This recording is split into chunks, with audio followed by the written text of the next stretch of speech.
نبی پاک صلی اللہ تعالی علیہ وسلم نے حضرت ابو بکر صدیق کو امیر حج بنا کے رخصت فرمایا۔ دیکھیں کہاں کہاں محبوب انہیں اپنا نائب بناتے ہیں۔ اب 9 کو تو حضور نے حضرت ابو بکر صدیق کو امیر حج بنایا اور پھر اعلان فرمایا، جہاں جہاں مسلمان آبادیاں تھیں وہاں اعلان کر دیا گیا کہ آئندہ سال رسول پاک علیہ السلام خود حج کے لیے تشریف لے جائیں گے۔ اب ایک بڑی تعداد مسلمانوں کی جمع ہونے لگی۔ ذی قعدہ کے آخری ایام میں ہزاروں کی تعداد میں لوگ مدینہ شریف میں جمع ہو گئے۔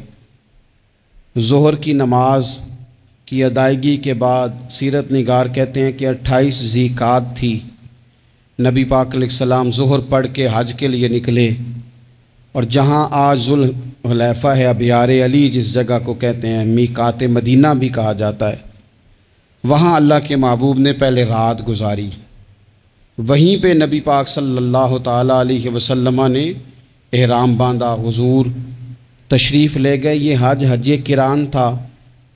نبی پاک صلی اللہ تعالیٰ علیہ وآلہ وسلم کے ساتھ اس طرح لوگ امڈ کے آئے، جہاں جہاں سے لوگ تھے مسلمان وہ سارے جمع ہوئے حضور کے ساتھ اللہ کی بارگاہ میں حاضر ہونے کے لیے۔ 1,40,000 صحابہ، یہ ایک ہی دفعہ صحابہ کا اتنا بڑا مجمع جمع ہوا ہے، ایک ہی دفعہ۔ اور حضور علیہ السلام کی خواہش تھی کہ یہ سارے لوگ وہاں پہنچیں۔ محبوب کریم علیہ السلام 4 ذی الحج کو حضور علیہ السلام نے طواف کیا، صفا مروہ کیا، احرام نہیں کھولا، قربانیاں ساتھ تھیں، چونکہ یہ حج قران تھا۔ اللہ کے رسول صلی اللہ تعالیٰ علیہ وآلہ وسلم نے پھر 8 ذی الحج کو ظہر کی نماز جا کے منا کے میدان میں ادا کی۔ 9 ذی الحج کو مسجد نمرہ کے پاس کوہ صبیر پر جب سورج کی کرنیں چمکیں، قربان جائیں کیا نظارہ ہوگا۔ لبیک لبیک کی صدا آ رہی ہے، دے کون رہے ہیں؟ مدینے والے محبوب صلی اللہ علیہ وسلم۔ حضور اس لشکر حسن کو لے کر، اس نور بھرے قافلے کو لے کے، یہ کون ہیں جو حضور کے ساتھ سارے نکلے ہیں؟ یہ کون ہیں سارے؟ یہ وہ فیروز بخت سعادت مند لوگ ہیں کہ ان میں سے جس نے ایک دفعہ بھی ایمان کی حالت میں حضور کو دیکھا اور پھر خاتمہ بالخیر بالایمان کے ساتھ دنیا سے رخصت ہوئے، یہ وہ لوگ ہیں کہ ولی اگر 60 سال بھی سارا دن روزہ رکھے، ساری رات نفل پڑھے، ہر برائی سے بچے، لیکن پھر بھی کسی صحابی کے قدموں کی خاک تک کو نہیں پہنچ سکتا۔ اور صحابی زیارت سے بنتا ہے، ولی عبادت سے بنتے ہیں۔ نبی پاک صلی اللہ تعالیٰ علیہ وسلم کے وہ سارے صحابہ کون ہیں؟ الصحابہ النجوم، یہ حضور کی چاروں جانب یہ چمک رہے ہیں، انہیں خود میرے نبی پاک نے ستارے فرمایا ہے۔ ایک سمت علی، ایک سمت عمر، صدیق ادھر، عثمان ادھر۔ ان جگمگ جگمگ تاروں میں بھلا مہتاب کا عالم کیا ہوگا؟ اور ہر کوئی فدا ہے بن دیکھے تو پھر دیدار کا عالم کیا ہوگا؟ تو نبی پاک صلی اللہ علیہ وسلم نے یہ وہ موقع تھا، 9 ذی الحج میدان عرفات، حضور صلی اللہ علیہ وسلم نے ظہر کی نماز ادا فرمائی، اور پھر کچھ توقف کے بعد حضور کے لیے اونٹنی پر کجاوا سجایا گیا۔ حضور اپنی کسوا نامی اونٹنی پر سوار ہوئے، میرے محبوب نے خطبہ دینے کا ارادہ فرمایا۔ رب کریم نے ارشاد فرمایا، الیوم اکملت لکم دینکم، آج میں نے تمہارے لیے تمہارا دین مکمل کر دیا ہے، مکمل ہو گیا دین، اس کے بعد کوئی اور دین نہیں آئے گا۔ اس آیت نے بتا دیا کہ حضور آخری نبی ہیں، دین مکمل ہو گیا، اب کسی اور پیغمبر کی، رسول کی، دین کی، کتاب کی ضرورت باقی، آج میں نے تمہارے لیے تمہارا دین مکمل کر دیا۔ اور کیا خوبصورت لفظ ہیں، قرآن پاک میں فرمایا وَأَتْمَمْتُ عَلَيْكُمْ نِعْمَتِي، اور آج میں نے تم پر اپنی نعمتیں تمام کر دی ہیں، نعمتیں مکمل کر دی۔ وَرَضِيتُ لَكُمُ الْإِسْلَامَ دِينًا، اور اللہ فرماتے ہیں میں نے تمہارے لیے دین اسلام کو پسند کیا ہے، یہ میری رضا ہے، یہ دین، یہ دین اسلام تمہارے لیے پسند کیا ہے۔ کوئی بندہ ساری زندگی مخلوق کی خدمت کرے، ساری زندگی رستوں سے کانٹے اٹھائے، ساری زندگی خیر کا کام کرے، کسی کو تکلیف نہ دے، لیکن اگر مسلمان نہیں نا، اگر کلمہ نہیں نہ پڑھتا تو اس کی ساری عمر کی خیر بھی کسی کام کی نہیں۔ اس لیے کہ رب فرماتا ہے جڑ دین اسلام ہے، جڑ ہوگی تو پھر شاخیں قبول کی جائیں گی نا۔ تو اگر جڑ ہی سرے سے نہیں ہے تو خیر کرنے کا معنی، کچھ لوگ کفار کی، مشرکین کی تعریف کرتے ہیں کہ جناب بلے بلے اتنے ویلفیئر کام ہو رہے ہیں، تو یاد رکھو سب سے ضروری جڑ ہے۔ قرآن پاک میں رب تعالیٰ نے منافقین، مشرکین اور کفار کے اعمال کی بنیاد اس طرح کی بتائی ہے کہ جس طرح پتھر پر تھوڑی گرد پڑ جائے، ذرا ہوا کا جھونکا ہے یا بارش آئے تو پتھر صاف کا صاف ہو جاتا ہے۔ ان کے اعمال اس طرح کے ہیں۔ اس خیر کا کیا مطلب کہ جس خیر میں ایمان ہی شامل نہیں؟ جب تک بندہ مومن نہ ہو اس کا کوئی عمل بھی اللہ کی بارگاہ میں قابل قبول نہیں ہوتا۔ یہ آیت نازل ہو گئی، فرمایا دین مکمل ہو گیا۔ او میرے بھائیو، خدا را سوچو، کوئی شے مکمل نہیں دنیا میں، کوئی شے بھی۔ کروڑوں کا مکان بنا لو پھر بھی کوئی نہ کوئی نقص نکل ہی آتا ہے۔ کوئی دنیا میں شے مکمل ہے ہی نہیں۔ اگر کوئی شے مکمل ہے تو وہ مدینے والے رسول کا دین مکمل ہے۔ مکمل، جب ہم کہتے ہیں نا مکمل دین، تو لوگ سمجھتے ہیں تو شاید سادی سی بات ہے۔ یہ وہ والی بات ہے جو دنیا میں کہیں نہیں پائی جاتی۔ جب یہ آیت نازل ہوئی تھی نا، تو بخاری میں موجود ہے، ایک بہت بڑا یہودیوں کا عالم حضرت عمر فاروق رضی اللہ تعالیٰ عنہ سے کہنے لگا، یہ جو تم پر آیت نازل ہوئی ہے نا کہ دین مکمل ہو گیا، یہ اگر ہم پر نازل ہوتی نا تو جس دن یہ آیت نازل ہوئی ہوتی ہم نے ہر سال اسی دن کو عید بنا لینا تھا کہ دین مکمل ہو گیا۔ الیوم اکملت لکم دینکم، دین مکمل ہو گیا، ہم تو عید بنا لیتے۔ تو حضرت عمر کہنے لگے ہم پر بھی بڑا فضل ہے، جس دن آیت نازل ہوئی تھی عرفہ کا دن بھی تھا اور جمعے کا دن بھی تھا۔ ایک نہیں دو عیدیں تھیں مسلمانوں کی، دو عیدیں تھیں مسلمانوں کی، دو۔ عزیز بھائی، دین مکمل اللہ نے دیا۔ اور حضرت عبداللہ ابن عباس رضی اللہ تعالیٰ عنہ نے تو ایک مقام پہ اس کا ذکر بھی کر دیا۔ جب ان سے کسی یہودی نے کہا نا یہ آیت ہمیں ملتی تو ہم عید مناتے، تو فرمایا تم ایک مناتے نا، ہماری دو تھیں اس دن۔ جمعہ بھی تو مسلمانوں کی عید کا دن ہے نا۔ بہت سارے لوگ ہیں بیچارے جو کہتے ہیں اسلام میں عیدیں صرف دو ہیں، اور وہ بھی صرف پریشانی انہیں عید میلاد النبی والے دن ہوتی ہے، اس کے آگے پیچھے نہیں ہوتی۔ حالانکہ نبی پاک علیہ السلام نے کہا ہر جمعہ بھی عید ہے، خود حضور نے فرمایا، لیکن وہ اڑ جاتے ہیں کہ نہیں عیدیں صرف دو ہی ہیں۔ بھائی آپ یہ کہہ سکتے ہیں کہ اسلام کی معروف عیدیں دو ہیں، اپنے معنی اور مفہوم کے لحاظ سے جس کو یوم عید کہا جائے وہ عیدیں دو ہیں۔ تو نبی پاک صلی اللہ تعالیٰ علیہ وسلم نے میدان عرفات میں خطبہ دیا۔ یہ جو واعظ و نصیحت ہے نا، خطبہ، تقریر، یہ دنیا کر رہی ہے، کرتی رہے گی، کرتی چلی آئے گی، اور اس کو میرے نبی پاک علیہ السلام نے پسند فرمایا۔ خیر کی بات کرنے والے کو حضور نے دعا دی۔ محبوب فرمانے لگے اللہ جو میری حدیثیں یاد کر کے آگے پہنچائے اس کے چہرے کو تر و تازہ رکھنا۔ یہ ابلاغ دین بہت بڑی بات ہے اگر کوئی خلوص نیت سے کرے۔ لیکن کائنات ارضی میں وہ جو حضور کا خطبہ حجۃ الوداع ہے، وہ دستور ہے، وہ منشور ہے۔ انسانی حقوق پر اس سے بڑا چارٹر نہ پہلے کبھی تھا نہ قیامت تک دوبارہ بن سکتا ہے۔ اس کو خطبہ حجۃ الوداع کیوں کہتے ہیں؟ ایک تو مطلب یہ کہ حضور نے یہی آخری حج کیا، اور دوسری بات یہ تھی کہ اس خطبے کے تھوڑے ہی عرصے بعد میرے نبی پاک نے وصال ظاہری فرمایا، اور اس خطبے کو رسول پاک صلی اللہ تعالیٰ علیہ وسلم نے شروع کہاں سے فرمایا؟ یہ خطبہ دیکھیں شروع کہاں سے ہو رہا ہے۔ انسان دنیا میں ملتا بھی ہے، جدا بھی ہوتا ہے۔ یہ جو جدائی کا وقت ہوتا ہے نا، جدائی کا، شاید بڑی سوچ سمجھ کے کہا تھا حضرت میاں صاحب نے، بڑی غور کر کے انہوں نے کہا تھا کہ دریا کنڈے روخ نہ لائیے، جو آوے روڑ جاوے۔ آپ میدان میں درخت لگاتے ہیں تو کبھی پھل گرتا ہے تو زمین پہ گرتا ہے، اٹھا لیتے ہیں۔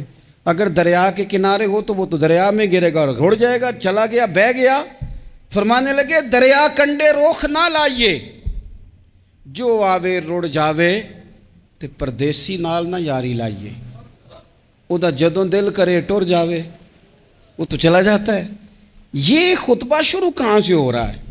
یعنی ابھی آغاز کلام ہے، بات آگے آئے گی، آغاز کلام ہے۔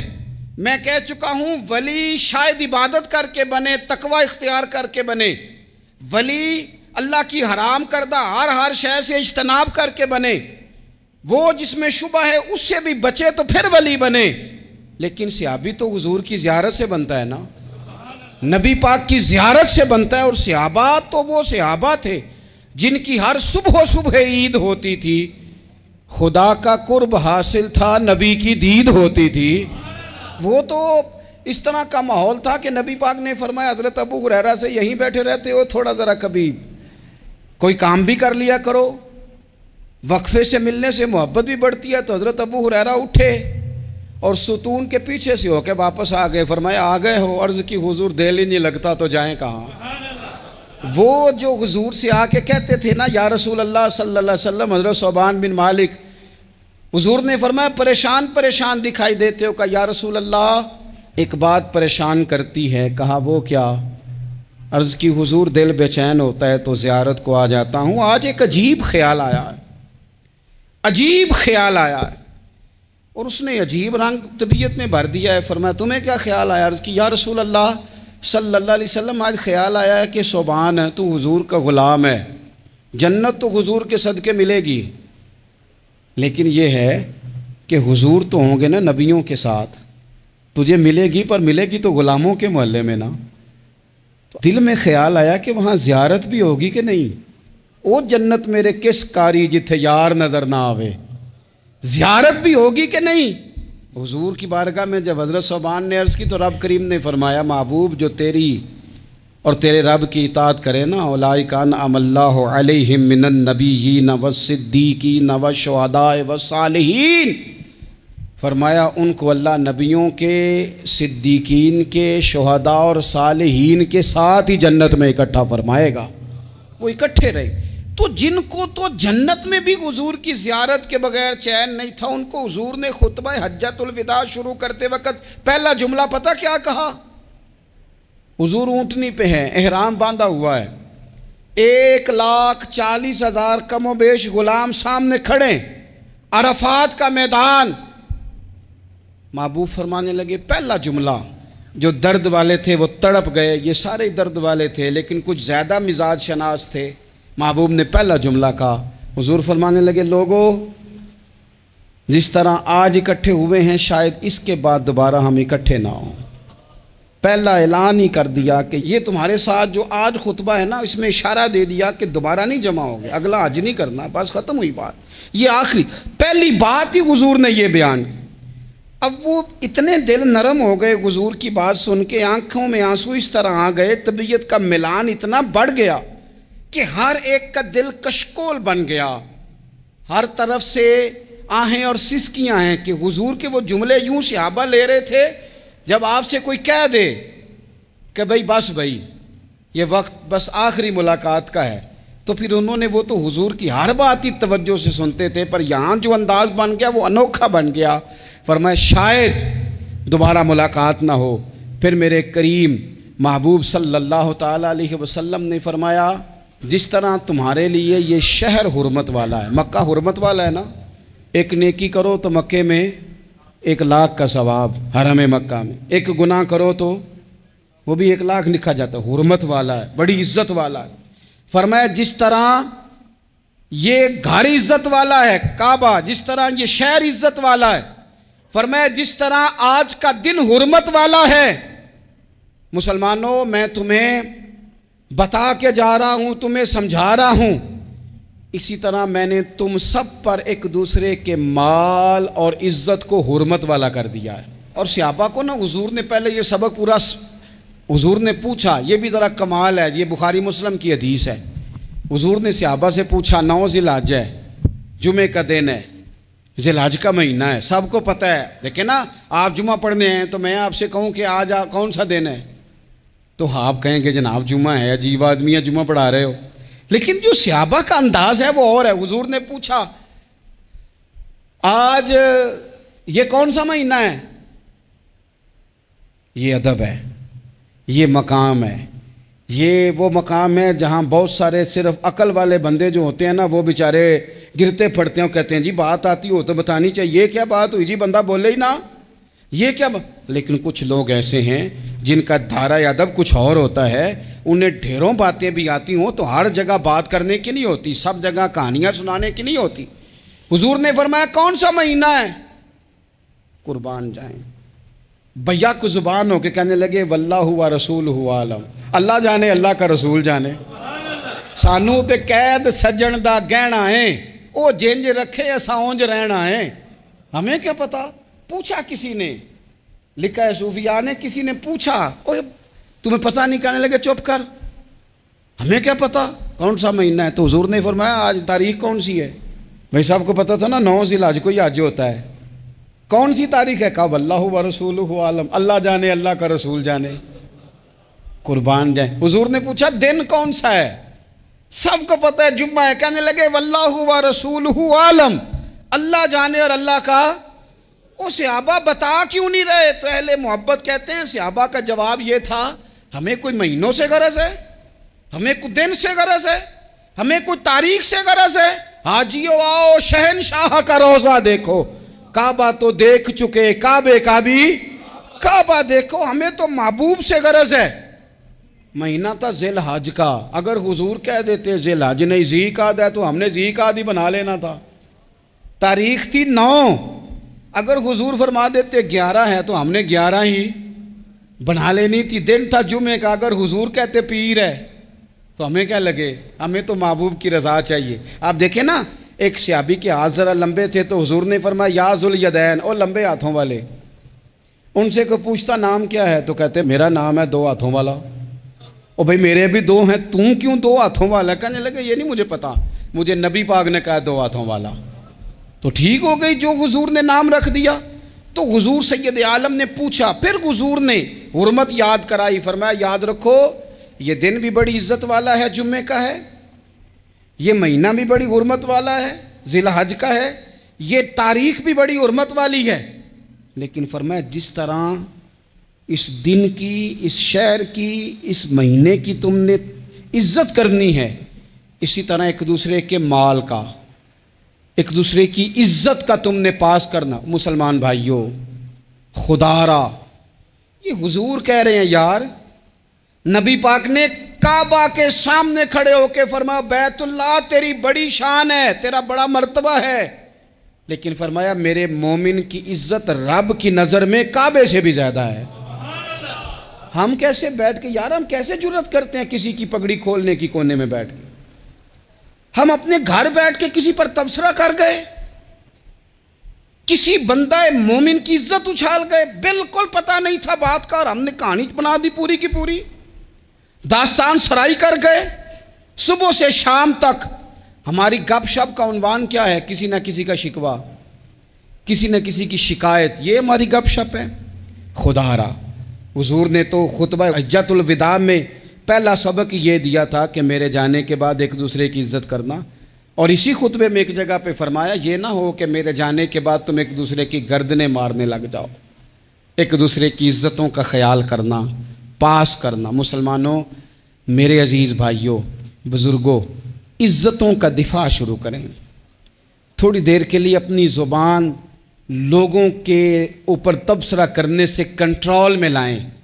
کچھ چیزیں ایسی، میں مختلف شہروں میں جاتا ہوں، جس شہر میں گئے وہاں لوگوں نے یہ کہا جناب یہاں جو مولانا ہے نا، بعض لوگ یہ باتیں بڑی چسکے لے کے سنتے ہیں، یہاں جو مولانا ہے نا وہ کچھ نہیں کرتے، آپ بڑے اچھے ہیں، یہاں جو پیر صاحب ہیں وہ بڑے گڑبڑ ہیں، آپ بڑے اچھے ہیں. تو میں ان سے کہتا ہوں کہ میں اس لیے اچھا ہوں کہ میں تھوڑی دیر کے لیے آیا ہوں، میں نے چلے جانا ہے. اور دوسری بات یہ کہ مجھے آپ جتنا مرضی اچھا کہہ لیں، میں نے رخصت ہو جانا ہے 2-3 گھنٹوں کے بعد. یہاں جس آدمی کا آپ شکوہ کر رہے ہیں نا، آپ اس کو جنازے کے لیے خبر کریں نہ کریں، اسے پتہ چل گیا نا محلے میں جنازہ ہو گیا ہے، تو اسے کوئی کام بھی ہوا تو اس نے کہنا یار نہیں محلے میں فوتگی ہوگی، میں نے جنازہ پڑھانا ہے، اس نے جانا نہیں. تو کمزوریاں تو سب جگہ ہوتی ہیں، لیکن ان کمزوریوں کی وجہ سے آپس میں بغض پیدا کر لیا جائے گا۔ اور پھر کمال بات ہے نا کہ اپنی ساری کمزوریوں سمیت اپنے آپ سے پیار ہے، اپنے آپ سے محبت ہے، اور دوسرے کی ایک کا پتہ چل جائے تو ہمیں گھن آنے لگ جاتی۔ تو حضور نے خطبہ حجت الوداع کے موقع پر یہ بات ارشاد فرمائی۔ دوسرا حضور نے فرمایا لوگوں یاد رکھنا، یہ خطبہ حجت الوداع میں نبی پاک نے فرمایا، یہ حضور خطبہ دے رہے ہیں، اور اس وقت دے رہے ہیں جب حضور صحابہ کو بتا چکے ہیں کہ یہ آخری ملاقات ہے۔ جو دور دراز سے آئے ہیں ان کو بتایا ہے کہ یہ میری تمہاری جو مجلس ہے، جو محفل ہے، جو تم سے بات ہو رہی ہے، یہ آخری ہے۔ محبوب فرمانے لگے لوگوں یاد رکھنا قیامت قائم ہوگی۔ ان جملوں کا حسن ملاحظہ کر لیں۔ فرمایا قیامت قائم ہوگی، تم اپنے رب سے ملاقات کرو گے، اور فرمایا تمہارا رب تم سے تمہارے اعمال کے بارے میں پوچھے گا۔ یہ خطبہ حجت الوداع میں کریم نے فرمایا۔ صبح تم اٹھے، کیا عمل کیا؟ اللہ پوچھے گا۔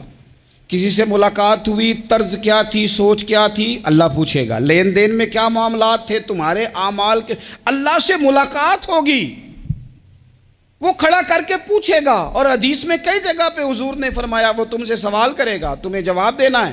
میرے عزیز بھائیوں، تیار رہنا چاہیے، تیار۔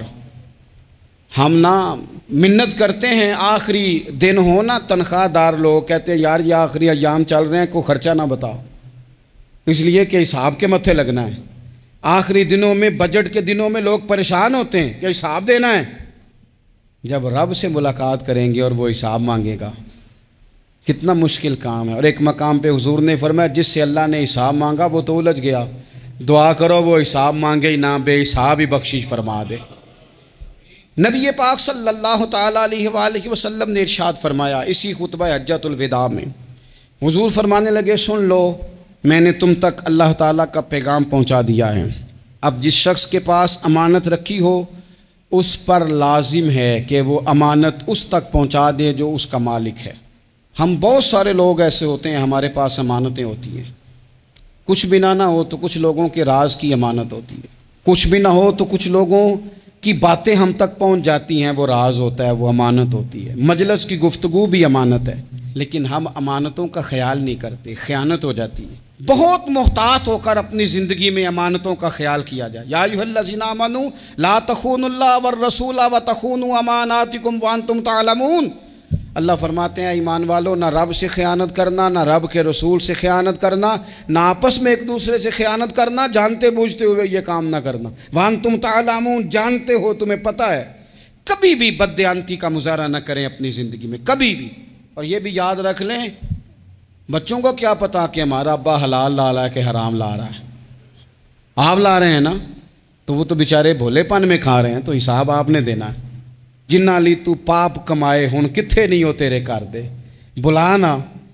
تو بچوں کا تو یہ معاملہ ہے بھائی، اللہ ماشاءاللہ کہ وہ وقت پہ ہی، شادی کے 10-15 دن کے بعد ہی ان کو پیغام مل جاتا ہے کہ اگر ہمارا علیحدہ گھر ہو تو میں مرضی سے سجاؤں، تو میں مرضی سے سنواروں، تو میرا کوئی مطلب اپنا سلسلہ ہو، تو بڑے ٹائم پہ ساری باتیں شروع ہو جاتی ہیں، وہ تو معاملہ ہی بالکل اور ہے۔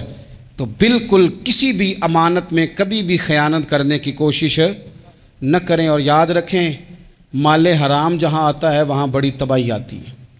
جہاں لوگ بددیانت ہو جاتے ہیں وہاں معاملات بڑے خراب ہو جاتے ہیں۔ اللہ تبارک و تعالیٰ دیانتداری کی توفیق عطا فرمائے۔ حضور نے خطبہ حجت الوداع کے موقع پر فرمایا میں نے آج جاہلیت کے سارے سود ختم کر دیے۔ نبی پاک میدان عرفات میں کھڑے ہو کے فرمانے لگے جس بندے نے بھی کسی سے پیسے لیے ہیں وہ اصل رقم دے گا، زائد نہیں دے گا۔ حضور کے بڑے قریبی تھے ایک، فرمایا انہوں نے بھی کچھ لوگوں سے پیسے لیے ہوئے، چونکہ وہ سب لوگ کرتے تھے، حرام ہی نہیں تھا۔ فرمایا میں ان کو بھی حکم دیتا ہوں کہ یہ اصل رقم وصول کریں گے، کسی سے ایک پائی بھی زیادہ وصول نہ کریں گے۔ نبی پاک صلی اللہ تعالیٰ علیہ وسلم نے خطبہ حجت الوداع میں ایک باریک بات حضور نے بھی، یہ آپ نے ضرور سمجھنی ہے، بالخصوص جو لوگ تھوڑا دین پر عمل کر رہے ہیں، جن کا لبادہ مذہبی ہو گیا، جنہیں لوگ حضرت صاحب، قاری صاحب، علامہ صاحب، مفتی صاحب، حاجی صاحب، بزرگوں کہہ کے بلاتے ہیں، وہ اس پر توجہ کریں۔ میرے نبی پاک صلی اللہ علیہ وسلم نے خطبہ حجت الوداع کے موقع پہ ارشاد فرمایا لوگوں شیطان اب مایوس ہو گیا ہے، وہ تم سے بتوں کی پوجا نہیں کرا سکے گا، ہاں وہ تمہیں چھوٹے چھوٹے گناہوں میں مبتلا کرے گا، وہ تم سے چھوٹے چھوٹے عیب کرائے گا، تم سمجھو گے یہ تو غلطی کوئی نہیں، فرمایا اس سے بچ کے رہنا۔ اب وہ مایوس ہو گیا، بتوں کی پوجا نہیں کرا سکتا، تمہیں اپنی پوجا نہیں کرا سکتا، لیکن چھوٹی چھوٹی غلطیاں، ایک مقام پہ فرمایا نا، چھوٹا گناہ ہونا تو مومن اسے پہاڑ سمجھتا ہے، اتنا بڑا ہو گیا، اور منافق کہتا ہے یہ تو کچھ بھی نہیں۔ تو اپنی زندگی کے اندر چھوٹی چھوٹی کوتاہیاں، حضرت سعدی فرمایا کرتے تھے سیلاب اچانک نہیں آتے، پہلے چھوٹا سا سوراخ ہوتا ہے دریا کے کنارے میں، اسے بند نہ کیا جائے پھر بڑا ہو جاتا ہے، پھر وہ ٹائم آتا ہے کہ بند ٹوٹ جاتا ہے، بستیاں ڈوب جاتی ہیں۔ پہلے چھوٹا گناہ انسان کرتا ہے، چھوٹا، پھر اس سے آگے بڑھتا جاتا ہے اور بڑی بڑی غلطیاں ہوتی ہیں۔ اللہ تبارک و تعالی ہمیں رائی کے دانے کے برابر بھی غلطی کرنے سے محفوظ فرمائے۔ نبی پاک صلی اللہ تعالی علیہ وسلم نے اسی موقع پر ارشاد فرمایا، لوگو اللہ سے ڈرتے رہنا، اور میں تمہیں عورتوں کے ساتھ بھلائی کی وصیت کرتا ہوں۔ فرمایا رب نے تمہیں اختیار دیا ہے، عورتیں تمہارے سپرد کی ہیں، ان سے اچھا سلوک کرنا۔ فرمایا اگر کبھی کوئی ان پر تمہیں سختی کرنی بھی پڑے تو اتنی کرنا جتنی ان کی غلطی ہو، ان سے درگزر کرنا، ان سے پیار کرنا۔ اسلام نے خاتون کو باقاعدہ حقوق دیے، باقاعدہ۔ صحیح بخاری میں حدیث ہے، یہ جو نوجوان ہیں، مطالعہ کرنے والے، پڑھنے سننے سمجھنے والے، یاد رکھا کریں ان چیزوں کو۔ حضرت بریرہ رضی اللہ تعالیٰ عنہ حضرت عائشہ صدیقہ کی کنیزہ ہیں۔ حضرت مغیث رضی اللہ تعالیٰ عنہ ایک صحابی ہیں، ان کی وہ اہلیہ ہیں، وہ اپنے خامد سے علیحدگی چاہتی تھی۔ ان کے خامد بڑی محبت کرتے تھے، علیحدہ ہونا نہیں چاہتے تھے، خاتون رہنا نہیں چاہتی تھی۔ انہوں نے بڑی سفارشیں کرائیں کہ میرا خامد، میری بیوی مجھ سے صلح کر لے، حالانکہ وہ خاتون کنیز ہیں، خادمہ ہیں، کوئی بڑے قبیلے سے بظاہر تعلق نہیں۔ بالآخر انہوں نے گزارش کی، سیدہ عائشہ صدیقہ رضی اللہ تعالیٰ عنہ سے کہا، کچھ اور ذرائع اختیار کیے۔ حضرت مغیث نے رضی اللہ تعالیٰ عنہ، ان کے شوہر نے، کہ نبی پاک علیہ السلام کی خدمت میں عرض کریں، حضور میری سفارش کریں کہ یہ مجھ سے صلح کر لیں۔ تو نبی پاک علیہ السلام نے حضرت بریرہ رضی اللہ تعالیٰ عنہ جو کنیزہ ہیں، خادمہ ہیں، ان کو بلا کے کہا تمہارا خامد صلح کرنا چاہتا ہے۔ یہاں برادری کا بڑا کے کہتا ہے پتر وہ میری بھی نہیں تو گال رکھنی، وہ میرے ککھاں دا بھی نہیں تو، وہ کیا کہہ رہے ہیں آپ؟ اللہ نے اسے حق دیا ہے، اور جسے حق اللہ دے اس کا رسول دے، اس سے کون ہوتا ہے کوئی حق چھیننے والا؟ نبی پاک صلی اللہ علیہ وسلم نے حضرت بریرہ سے کہا تمہارا خامد صلح کرنا چاہتا ہے اور وہ روتا ہے تمہارے لیے، اور اس نے بڑی سفارشیں کی ہیں، تم اس سے صلح کر لو۔ حضرت بریرہ رضی اللہ تعالیٰ عنہ عرض کرنے لگی، یا رسول اللہ صلی اللہ علیہ وسلم آپ جو حکم کریں میں حاضر ہوں، ایک بات پوچھ سکتی ہوں؟ ایک گزارش کر لوں؟ ایک صرف حضور میرا بولیا چولیا معاف کری، ایک بات کر لوں؟ تو کہا کرو۔ عرض کی یا رسول اللہ یہ آپ کا حکم ہے یا مشورہ ہے؟ یہ محبوب کی بات ہے، محبوب کی۔ کوئی بزرگ کیوں جبر کرتا ہے کسی پہ؟ کوئی حضرت شیخ کیوں کہتے ہیں زبردستی عورت کو کہ تو جا؟ نبی پاک صلی اللہ علیہ وسلم نے فرمایا صلح کر لے۔ یا رسول اللہ ایک بات عرض کروں؟ کرو۔ حضور حکم ہے کہ مشورہ ہے؟ تو نبی پاک نے فرمایا نہیں، مشورہ ہے۔ تم عاقلہ ہو، بالغہ ہو، اسلام تمہیں با اختیار کرتا ہے، چاہو تو رہو، چاہو تو خلا لے لو۔ عرض کرنے لگی حضور اگر مشورہ ہے تو پھر میں مغیث سے صلح نہیں کرنا چاہتی۔ میرے محبوب نے فرمایا تو جس حال میں راضی ہے میں بھی راضی ہوں۔ ٹھیک ہو گئی بات، ختم ہو گئی۔ حضور نے کوئی زور نہیں، اتنے اسلام حقوق دیتا ہے عورت کو، کسی کو اجازت نہیں کہ وہ جبر کرے، وہ ظلم کرے۔ میں آ گیا ہوں صلح نہیں کرنی، بے تو کیوں آیا ہے؟ تو نے وقت گزارنا ہے، جانے وہ خامد کس طرح کا ہو۔ تو نبی پاک صلی اللہ علیہ وسلم نے خطبہ حجۃ الوداع کے موقع پر فرمایا عورتوں کے ساتھ اچھا سلوک کرنا۔ اللہ تبارک و تعالی جو حج پڑھا جا رہا ہے اس کے صدقے پوری امت پر اپنا فضل فرمائے۔